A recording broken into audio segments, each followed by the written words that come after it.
सर्वप्रथम मैं माता रानी के चरणों में सादर प्रणाम करता हूँ। जैसा कि आप सभी जानते हैं कि आज 16 फरवरी सन 2021 है और आज बसंत पंचमी का पावन पर्व भी है। और इस दिन जैसा कि माना जाता है कि विद्या की देवी माँ सरस्वती जी की पूजा होती है और इनको द्वारा कहा जाता है कि विद्यार्थियों को बुद्धि ज्ञान देती हैं। तो इस समय अगर देखा जाए तो जो मौसम भी होता है, इतनी ज़्यादा सर्दी भी नहीं होती है और पढ़ाई के लिए एक अनुकूल मौसम भी हो जाता है यहाँ से।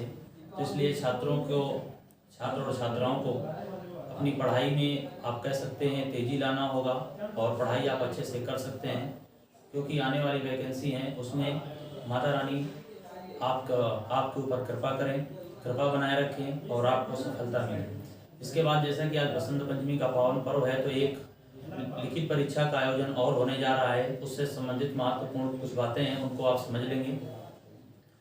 अब एक टेस्ट आपका 25 मार्च को होगा, क्योंकि आपको जैसा कि मालूम भी होगा कि जो रामलीला का आयोजन 15 फरवरी को होना था वो स्थगित हो चुका है कुछ कारणों की वजह से। तो रामलीला का आयोजन जो होगा वो उसकी संभावित तिथि शायद अब 25 मार्च के इर्द गिर्द ही रहेगी, अभी कोई निश्चित नहीं है। तो उस दिन जो पहले टेस्ट हुआ था उसका जो पुरस्कार वितरण हुआ, तो मैं तो चाहता था कि मैं पुरस्कार वितरित कर दूं, लेकिन सभी लोगों के द्वारा कहा गया कि रामलीला के दौरान ही किया जाए, क्योंकि वहां पर कहा गया था। तो यह पुरस्कार जो वितरण है रैंक 1, रैंक 2, 3, 4, 5 तक लिए गए थे। जो भी पुरस्कार मेरे द्वारा बताया गया था कि मेरे द्वारा इतना दिया जाएगा, तो वो पुरस्कार आपको दिया जाएगा रामलीला के दौरान ही दिया जाएगा। जैसे ही रामलीला मार्च या अप्रैल में होती है, शुरुआत अप्रैल में और लास्ट मार्च में हो जाएगी, तो इसमें आप ये मान कर चलिएगा वो तो आपको पुरस्कार मिलेगा ही। साथ में एक और नई घोषणा क्या है, अब अगला आपका टेस्ट होगा, वो टेस्ट कब होगा? वो टेस्ट शायद 25 मार्च को होगा, शायद नहीं, कन्फर्म मानिए 25 मार्च को आपकी एक लिखित परीक्षा होगी और उसमें हम लोग टॉप 7 स्टूडेंट्स लेंगे। टॉप 7, क्योंकि ऐसा हो जाता है 5 में आपको लगता है कि हम नहीं पहुंच पाते हैं, तो चलो कम से कम आप टॉप 7 तक आइए। अगर आप टॉप 7 तक आते हैं तो आप यह मानकर चलिए कि शुरुआत के जो 4 होंगे, आप रैंक 1, रैंक 2, रैंक 3, रैंक 4 तक, उनको 101 रुपये की नगद राशि दी जाएगी। 101 रुपये दी जाएगी और जो अंत में 3 आएंगे उनको 51 रुपये की नगद राशि दी जाएगी। और इसका भी वितरण कहाँ होगा? इसका भी वितरण रामलीला के दौरान ही होगा, क्योंकि फिर कोई समय अधिक नहीं बचता है, 2-3 दिन बचेंगे।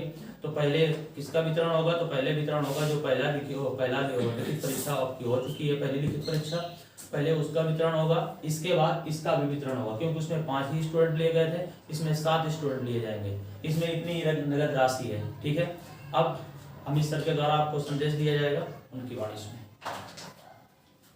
सर्वप्रथम विद्या की देवी माँ सरस्वती को मेरा कोटि कोटि प्रणाम। जैसा कि आप सभी को पता है, आज बसंत पंचमी का शुभ दिन है और ये ऐसा दिन है जो सभी विद्यार्थियों के लिए महत्वपूर्ण होता है। तो सभी को मेरी तरफ से बसंत पंचमी की हार्दिक शुभकामनाएं। आप अपने मार्ग पर अग्रसर रहें। जैसा कि बताया जाता है कि ऐसा समय होता है, ना ज़्यादा गर्मी होती है ना ज़्यादा ठंडी होती है, तो अनुकूलित समय होता है। आप इस पर प्रॉपरली अपना समय निकाल सकते हैं। आप ये भी नहीं कह सकते कि बहुत ज़्यादा ठंड है, आप ये भी नहीं कह सकते कि बहुत ज़्यादा गर्मी है। तो ऐसा समय है कि आप अपनी पढ़ाई के लिए प्रॉपरली एक अच्छा समय निकाल सकते हैं और अपनी पढ़ाई को, अपनी स्टडी को अच्छे तौर पर प्रोग्रेस में ले जा सकते हैं या उसमें सुधार कर सकते हैं जो भी कमियां हैं, अपना आप ज़्यादा समय निकाल कर। तो मैं यही चाहूँगा कि आप ज़्यादा से ज़्यादा अपनी पढ़ाई में फोकस करें। और जैसा कि अभी आपको अर्पित सर द्वारा बताया गया कि जो रामलीला का आयोजन होना था वो स्थगित हो गया कुछ कारणों के चलते। अगली डेट जो भी होगी 25 मार्च के इर्द गिर्द होगी संभावित, तो आपको यूट्यूब चैनल एनजीए डिफेंस के द्वारा अवगत कराई जाएगी। उसके साथ साथ आपको एक और अपॉर्चुनिटीज़ मिली है, एक अवसर और प्राप्त हुआ है। इस बार जिन्होंने भाग नहीं लिया था परीक्षा में जो आयोजित हुई थी, तो एक और परीक्षा आयोजित की जा रही है एनजीए डिफेंस यूट्यूब चैनल के माध्यम से। मैं आप सभी को अवगत कराना चाहूँगा कि आपने अगर उसमें भाग नहीं दिया था तो आप इस वाली परीक्षा में भाग ले सकते हैं। और इसमें एक खास बात ये होगी कि जैसे इसके पहले वाले जो एग्जाम हुआ था उसमें केवल 4 विद्यार्थियों को ही सेलेक्ट किया गया था, 5 को ही केवल चयनित किया गया था नगद राशि और इनाम के लिए। इस बार टॉप 7 जो अपनी पोजीशन 7 भाग या 7 अंक तक या 7 नंबर तक बना सकता है उसे इनाम दिया जाएगा।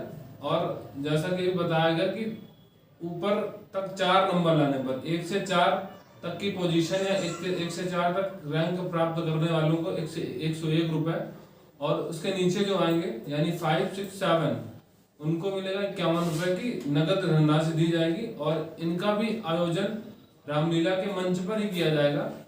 सबसे पहले जो इसके पहले वाली परीक्षा हुई थी उसका वितरण, उसके पुरस्कारों का वितरण किया जाएगा। तत्पश्चात फिर जो 25 मार्च को परीक्षा होगी उसके पुरस्कारों का वितरण किया जाएगा। तो जिन्होंने किसी कारणवश इस वाले एग्जामिनेशन या इस वाली परीक्षा में भाग नहीं लिया था तो उनके लिए एक अच्छी अपॉर्चुनिटी है, अच्छा अवसर है कि वो आने वाले एग्जाम में भाग ले सकते हैं और अपने पढ़ाई को, अपनी टैलेंट को परख सकते हैं कि उन्होंने कितना पढ़ा है और कितना वो रिजल्ट दे पा रहे हैं।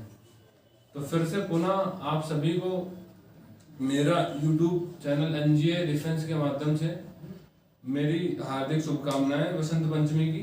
आप हमेशा स्वस्थ रहें, प्रसन्न रहें। धन्यवाद। और एक बात बताना चाहेंगे, जैसे कि ये राशि है, आपको लगे कि बहुत ही कम राशि है तो आप ये मानकर चलिए राशि सिर्फ इसलिए है ताकि आपका मनोबल बढ़े और आपकी पढ़ाई में जो आपकी गति है वो लगातार बढ़ती रहे और आपकी जो आने वाली वैकेंसीज हैं उसमें कम से कम आपका चयन हो।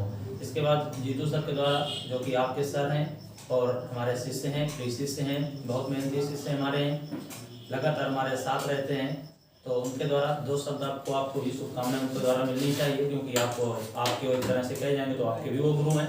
आइए। मैं भी सबसे पहले विद्या की देवी माँ सरस्वती के चरणों में वंदन करता हूँ। मैं भी यही चाहता हूँ कि आप सभी लोग लगातार पढ़ाई करें और सभी लोगों का लगातार पढ़ाई करें जिससे आप सभी लोगों का चयन हो। ठीक है, बस यहीं तक रखते हैं। माता रानी के चरणों में मैं पुनः प्रणाम करता हूँ और मैं चाहता हूँ कि आपके ऊपर माता रानी कृपा बनाए रखें और आप हमेशा सफल हों और आगे बढ़ें।